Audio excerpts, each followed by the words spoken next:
T'avais cassé le... Ouais, j'ai cassé l'emboîture, j'ai dû mettre la vieille qui c'est m'avait vrai, coupé. Putain, je m'étais tout brûlé avec la vieille. Ah là là. J'ai quand même marché, hein. Ah non mais... Ça c'est... Il m'a dit, bon, on va pas trop rester là, hein, Sylvain. Macron qui parlait à la télévision, décontracté, sans bégayer. Je te jure, j'étais fait une interview, mais... Celle-là, c'est... Même Amy, elle est restée con. Hein? Parler de l'association, mais... Tu le vois, le château, si sur la butte là-bas, tu vois un petit village. Et après, tu as la carrière derrière. Mon histoire est un peu compliquée, donc j'ai perdu mon père, j'avais 16 ans. Ma mère m'a abandonné le soir que mon père est décédé, donc je suis parti chez ma grand-mère. Et même pas un an après, j'ai eu mon accident. Donc, en sortant du boulot, un papy pourrait se garer, il m'a coupé la route. Donc voilà, je suis parti en urgence à l'hôpital à la Seine, où j'ai mal été opéré pour des médicaments. Donc j'ai eu plusieurs opérations, jusqu'en prothèse totale du genou, et en 2006. La prothèse totale du genou, ça n'a pas marché, puisque ma jambe ne pliait pas et tout. Des grosses douleurs, donc où je suis arrivé à une arthrodèse en 2009, donc jambes bloquées. Donc de 2009 jusqu'en 2018, ça allait. Je faisais quand même des randos, j'allais faire manger des pieds et tout. Mais une jambe raide, c'est quand même galère. N'importe où tu vas, tu as toujours la jambe au milieu, tu peux pas plier. Donc tu vas prendre l'avion, il faut se te mettre côté gauche. Voilà. Donc ça s'est fait. 2019, 2018, ça commençait à avoir des douleurs. 2019, impossible de mettre le pied par terre. Et le 15 octobre 2021, je me fais opérer à Paris. Pour moi, il fallait que je sorte rapidement. Donc j'ai fait une grosse rééducation, sport tous les jours, motivation et tout, kiné à fond. Voilà. Mais c'est quand même passer 5 mois à Paris, tout seul, sans famille, sans personne, parce que toute la famille est dans le sud, c'est très très dur. Ça fait long de rester 5 mois, donc la motivation était de se bouger le cul, de sortir. Je suis sorti en 5 mois, je suis sorti avec une prothèse mal adaptée, puisqu'en fait sur Paris, quand ils ont fait les emboîtures, donc ça part à prothèse générale, ça a mis 3 semaines à revenir, donc au bout de 3 semaines, tu n'as pas mis de prothèse, donc ton moignon, qu'est-ce qu'il fait? Il perd, donc je ne rentrais plus dedans. C'est là que je suis sorti le 15, je suis allé habiter sur orthopédie, et là, je suis tombé sur Elodie, sur Bertrand et sur Victor, avec Guillaume. Ils m'ont repris la prothèse, ils m'ont réadapté pour que je puisse marcher. 3 jours après, j'avais la définitive. Donc c'était nickel, bien adapté et tout. Il faut se dire quand même que s'il n'y a pas une bonne rééducation et des bons prothésistes qui nous adaptent, qui nous écoutent, qui nous font du bon boulot, c'est compliqué, voilà. Et grâce à eux, si on arrive là, si on arrive à faire des projets, si on arrive à avancer.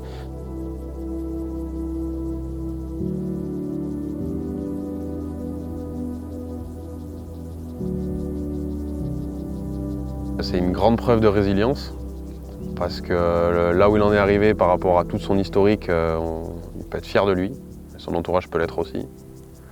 Après, je me suis rendu réellement compte qu'avec la motivation, on va où on veut, parce que ça a été le moteur de cette aventure, ça a été lui, qui a motivé quasiment toute l'équipe. On se motivait mutuellement, mais moi personnellement, quand on n'en discutait pas forcément, je me rendais compte qu'en fait, si lui peut le faire, n'importe qui peut le faire, et en fait, on prend sur soi, et on se dit que c'est la détermination et la motivation qui fait tout ça, quoi. Fred, il se met toujours des défis, il va toujours de l'avant. Rien ne lui fait un peu peur, justement, il prend tout du bon côté pour justement continuer d'avancer et pas rester renfermé sur le fait que il lui manque une jambe, que pour lui c'est plus compliqué. Au contraire, il le prend vraiment de l'autre côté. Et je trouve que c'est ça qui lui fait un peu sa force, parce qu'au final, Mais j'en chie quand même. ça lui réussit bien, quoi. J'en chie quand même. Voilà, c'est pas Ça trop te fait te rendre compte qu'en fait, dans tous les cas, si t'es motivé, que t'as de la bonne volonté et que t'as du mental, au final, tu es capable de faire plein de choses, quoi. C'est voir aux gens amputés qui peuvent faire des choses. Et c'est surtout que moi j'avais qu'un an et demi de prothèse au départ. Donc 1 an et demi de prothèse, il faut être vraiment farci dans sa tête pour y aller. Si tu veux arriver à quelque chose, tu y vas. Même si je serais pas arrivé en haut, ça n'aurait pas été un échec. Voilà, c'est d'y être parti, d'avoir tenté. Je serais rescendu, mais ça n'aurait pas été un échec, parce que j'aurais tenté ce que je voulais faire. Voilà. Et en fait, l'échec, c'est quand tu tentes pas.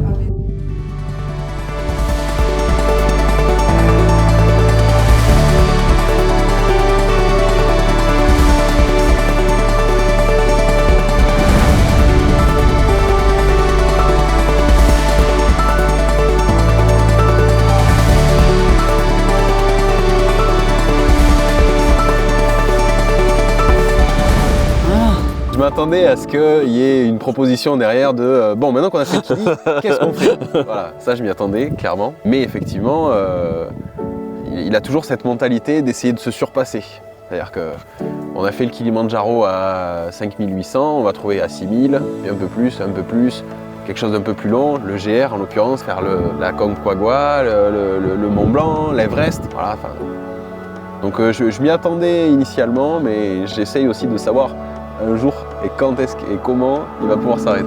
Ah ben, quand on aura fait les 7 sommets.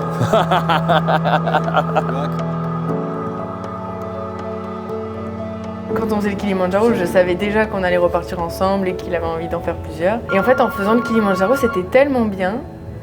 Et on s'est tellement tous trop bien entendus. C'était vraiment une expérience incroyable que je pensais que je vivrais jamais dans ma vie. Ça a été naturel. Et même, je me suis pris au jeu justement de ce truc de moi aussi faire des sommets. Même, c'est gratifiant de te dire que tu y participes aussi.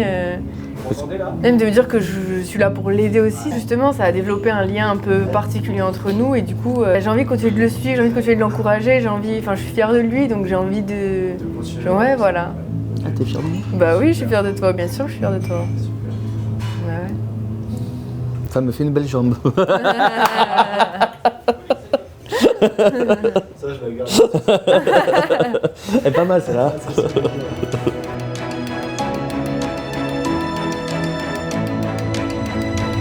J'espère qu'on va faire le GR20 en entier, qu'on va en chier, mais on va arriver en entier. Moi, j'y crois. Le Mont Blanc, la Concagua et l'Everest en haut. Voilà.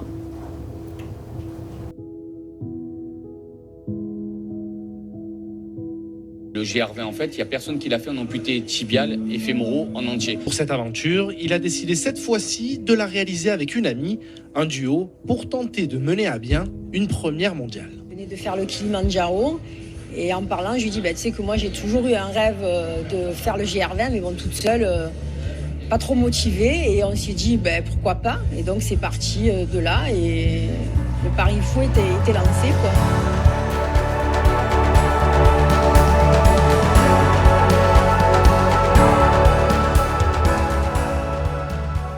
C'est comme j'avais une nouvelle famille en fait.